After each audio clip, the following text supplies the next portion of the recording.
सन 1659 दिल्ली। लाल किले की दीवारें उस रात असामान्य रूप से खामोश थी।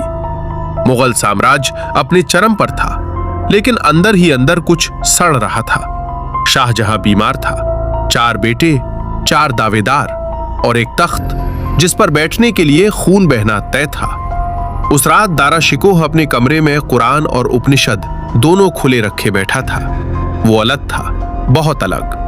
वो तलवार से ज्यादा विचारों पर भरोसा करता था, पर यही उसकी सबसे बड़ी भूल थी।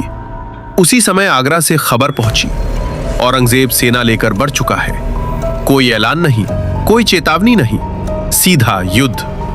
कुछ ही महीनों में हालात पलट गए। औरंगजेब ने अपने ही पिता शाहजहां को आगरा के किले में कैद कर दिया। वो पिता जिसने ताजमहल बनवाया था, और दारा शिकोह उसे पकड़ लिया गया। बिना राजसी सम्मान के, बिना किसी घोषणा के उसे दिल्ली लाया गया। अब कहानी का सबसे डरावना हिस्सा शुरू होता है। दारा शिकोह को दिल्ली की गलियों में नंगी पीठ पर हथकड़ी डालकर हाथी पर बैठाकर घुमाया गया। लोगों को दिखाया गया कि जो तख्त के खिलाफ जाएगा उसका अंजाम यही होगा। पर असली खेल अभी बाकी था।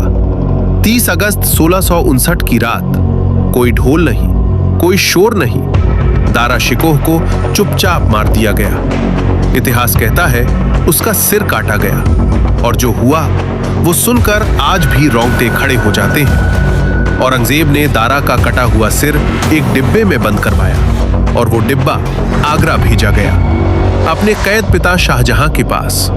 शाहजहां को बताया गया, ये तुम्हारे बेटे का तोहफा है। जब शाहजहां ने डिब्बा खोला तो वो बेहोश हो गया। लेकिन कहानी यहां खत्म नहीं होती। दारा शिकोह की कब्र आज भी दिल्ली के हुमायूं के मकबरे के पास गुमनाम पड़ी है।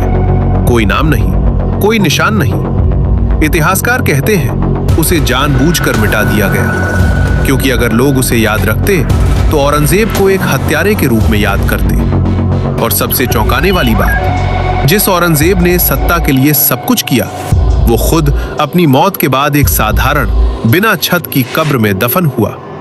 उसने खुद लिखा था, मैं अकेला आया था, अकेला जा रहा हूं। इतिहास कभी चीख कर नहीं बोलता, वो बस इंतजार करता है कि कोई ध्यान से सुने। और जब सुन लिया जाए तो डर कल्पना से नहीं, सच से लगता है।